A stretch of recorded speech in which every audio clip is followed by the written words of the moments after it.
Assalamualaikum dan salam sejahtera. Seri Paduka Baginda Yang di-Pertuan Agong telah suruh Anwar Ibrahim menjelaskan bagaimana ia boleh diangkat menjadi Perdana Menteri yang ke-10. Ini kerana banyak soalan telah timbul dan perkara yang penting sekali dijelaskan ialah bagaimana Agong telah move the goalpost. Apabila ada tuduhan seseorang pengadil ataupun referee telah move the goalpost, maka ini satu tuduhan yang sangat-sangat serius. Ini bermakna referee atau pengadil tersebut telah main kotor untuk membantu pasukan yang kalah untuk memenangi pertandingan. Apabila sesuatu pasukan sedang memenangi pertandingan dan referee atau pengadil move the goalpost, maka yang kalah akan menang dan yang menang akan kalah.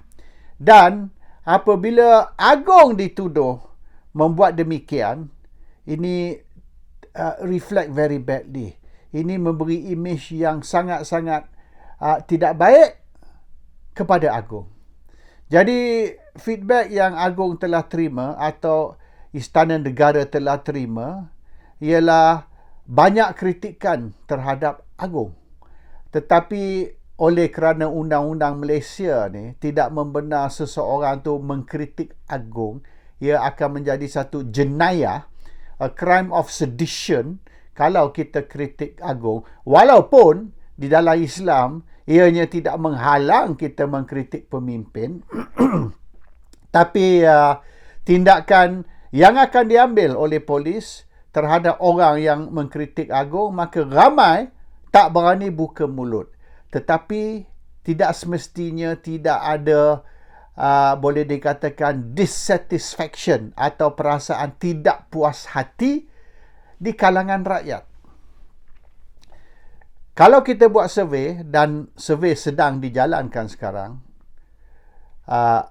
boleh dikatakan faktor yang utama, the main factor, sebab apa UMNO kalah teruk di dalam pilihan raya ialah kerana mereka reject Ahmad Zahid Hamidi. Ahmad Zahid Hamidi was rejected bukan saja oleh pengundi biasa, tetapi ahli-ahli UMNO. Ramai ahli UMNO tidak mengundi untuk UMNO oleh kerana mereka tak mau terima Ahmad Zahid Hamidi. So UMNO lost a lot of votes from its own members because of Zahid Hamidi. Mereka nak Zahid Hamidi ni letak jawatan. Mereka nak Zahid Hamidi undur dan serah jawatan presiden tu kepada orang baru. Dan apabila Zahid Hamidi bertindak untuk mencantas atau untuk pancung mereka yang tak sokong dia, ini membuat keadaan lagi teruk. Dan apabila UMNO kalah teruk dan Zahid Hamidi bawa UMNO atau Barisan Nasional untuk menyertai kerajaan Pakatan Harapan, maka ini boleh dikatakan the last coffin in the last nail in UMNO's coffin. Ini maknanya selagi Zahid Hamidi ada di dalam UMNO, selagi itulah UMNO tidak akan kembali, tidak akan naik semula. So that is a very serious problem. Dan sekarang ni Zahid Hamidi pula yang membantu Anwar menjadi Perdana Menteri, membantu Pakatan Harapan menjadi kerajaan. Dan Zahid Hamidi kata ini titah Agong. Zahid Hamidi salahkan Agong. Zahid Hamidi kata Agong yang perintah, Agong yang titah untuk Barisan Nasional menyokong Anwar menjadi Perdana Menteri. So maknanya ini bukan kehendak UMNO. Ini bukan kehendak ahli atau pemimpin UMNO. Ini kehendak Agong. Agong yang nak Barisan Nasional dan UMNO menyokong Anwar Ibrahim. So ini merosakkan keadaan, memburukkan keadaan lebih lagi. Bermaknanya kalau bukan pasal UMNO, kalau bukan pasal Agong, UMNO tak sokong Anwar. Is that the message Zahid Hamidi bagi? UMNO yang sebenar tak sokong Anwar, Barisan tak sokong Anwar, tapi kerana dititah oleh Agong, jadi kita terpaksa sokong Anwar. Suka tak suka, we have no choice. This is what Agong wants. This is not what UMNO wants. Bukan saya yang nak sokong Anwar.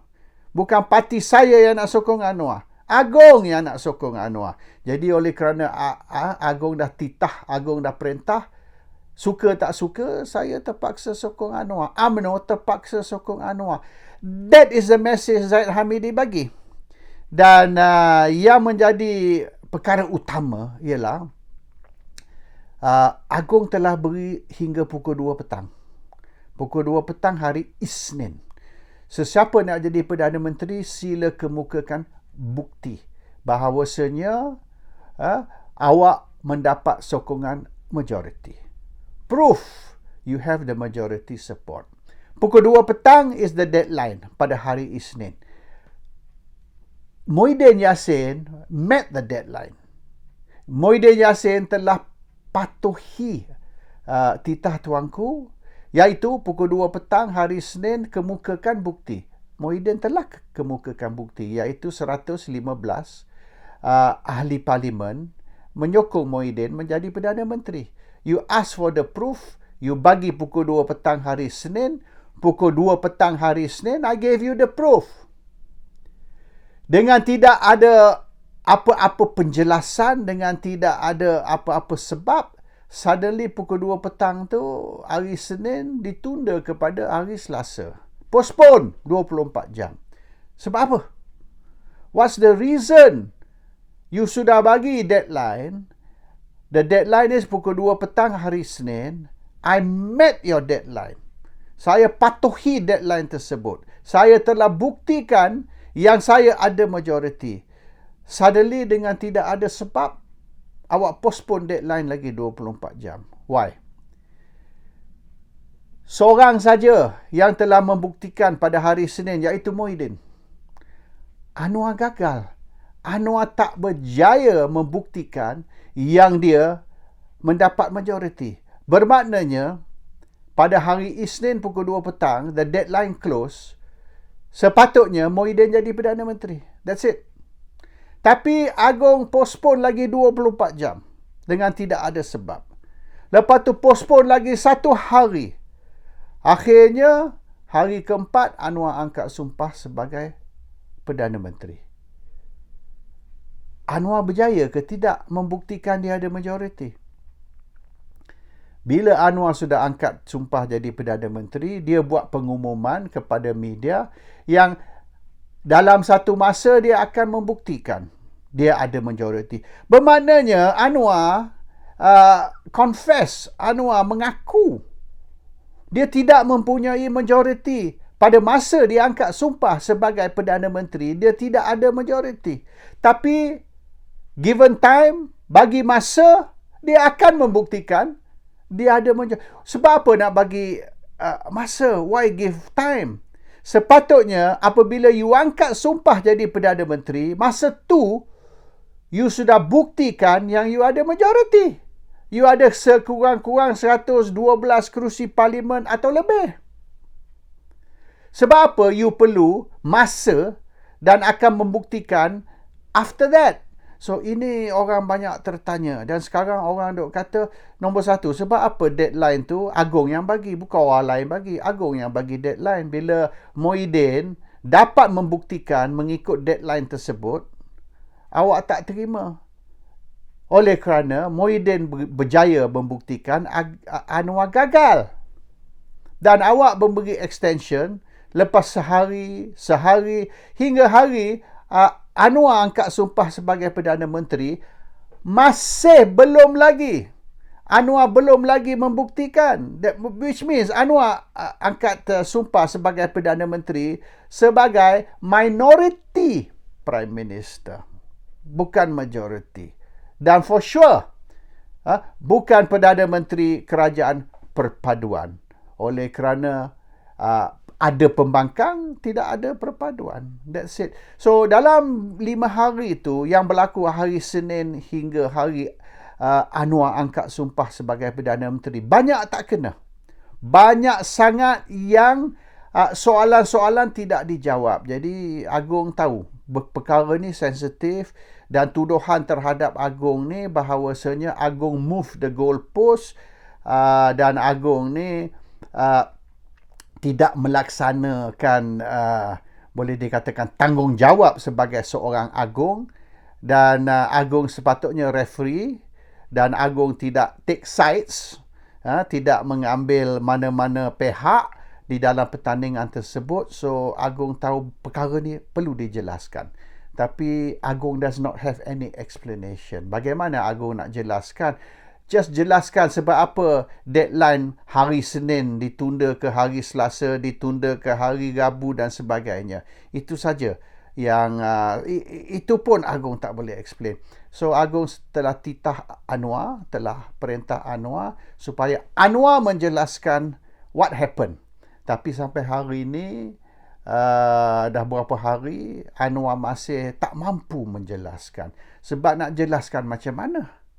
How do you explain sebab apa deadline tu hari Senin pukul 2 dan kenapa Muhyiddin met the deadline, Muhyiddin telah mematuhi deadline tersebut, Anwar gagal, tapi yang jadi Perdana Menteri Anwar dan bukan Muhyiddin. Very hard to explain. Anyway, kita tunggu penjelasan dari Anwar, naratif baru dari Anwar untuk menjelaskan sebab apa dia jadi Perdana Menteri apabila dia gagal mematuhi deadline hari Senin. Yang mematuhi deadline hari Senin ialah Muhyiddin Yassin. Assalamualaikum. Salam sejahtera.